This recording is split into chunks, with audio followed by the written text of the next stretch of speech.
actually, the speaker didn't really talk that much. He just wanted us to make sure we were focused, on the stuff in front of us. Sorry. They want you to slide this way. To be focused kind of on the fight in front of us, the things that are in front of us. That was basically it.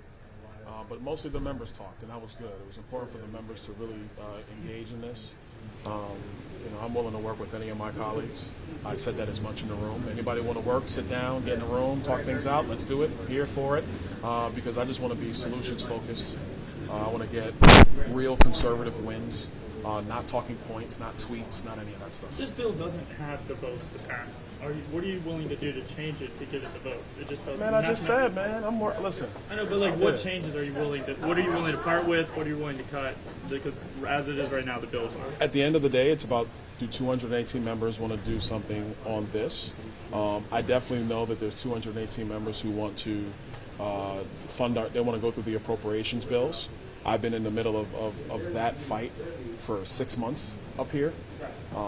So I want to do that too. And if it means that we have to sit down and figure out appropriation bills, which I am totally for, been in the middle of that for a long, long time, before other people started talking about it, I've been about it. Let's do that too. Yeah, but Congressman, can you talk a little? I'm gonna give her an opportunity. I can't stay here forever. Yeah, man. What is your message to Zelensky when he comes to the Capitol on Thursday? He wants more money from Congress. He claims that he says it's very important to stopping the war in Ukraine. What message does it send that so many conservatives are opposed to more money for Ukraine? The first thing I'll tell you is there's no money in the House right now for Ukraine. There's just not. It's not there. You mean there's no support for money? No. And to be blunt, we're running a $2 trillion deficit.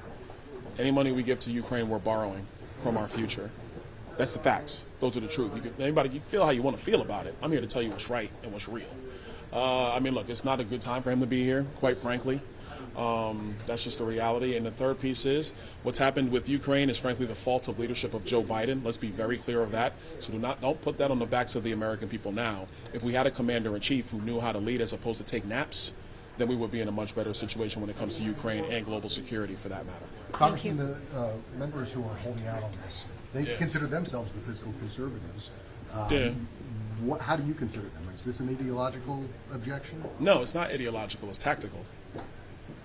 Listen, what they're proposing, what I'm proposing, and by the way, I will vote to cut what they want to cut. But it's about what can you actually get passed across in the chamber right now. So as far as I'm concerned, if you cut the federal agencies 8%, that's, as long as I've been in politics, 13 years now, and not elected. I started as a conservative activist. I started in the Tea Party movement. And if you had told me back in 2013, 2015, 2017, 2019 that you're going to cut the federal agencies 8%, we would have all said, really? Do that. And that's what we're doing in our bill, and I believe we have broad support. Well, some of these holdouts are being called circus performers by your colleagues. Some are called intransigent. What's the story here? I don't get into name calling. I don't. I think that everybody wants to do the best that they can for this country, putting this country first, making sure that we are battling and doing everything possible to end the insane policies and spending in our government. But are they acting in good faith? We'll see. I think and what happened in the room was we basically said if anybody wants to go upstairs and work on more stuff, let's do it. And I stood up and I was very clear. Anybody that wants to work, if you're a no and you want to work on something better, let's do that. If it means we have to work through spending bills, let's do that. At the end of the day, I want to take my time to saving America, not interested in internal name calling and other stuff amongst Republicans. Ralph Norman came out and said that he proposed limiting the CR to just limited borough members in HR2. Right. Do you think that has 218 votes?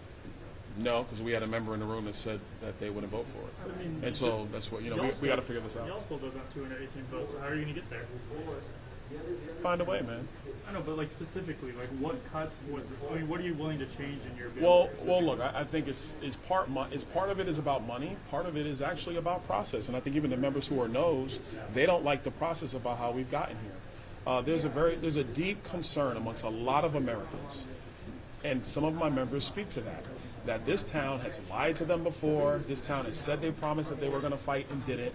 This town said that Republican leadership was on their side and they were not. This town said that, this will never happen again, and it did. And those Americans are frustrated. And I think that's being borne out by some of my members. Is Matt Gaetz earning your support for governor in 2026? No. Are you running?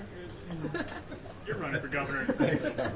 You're running for governor. I don't know what I'm running for. We'll see what happens later. Would you like to be governor? I think a lot of people in Florida would like that, but we got to do our job now. Can be focused on the future right now.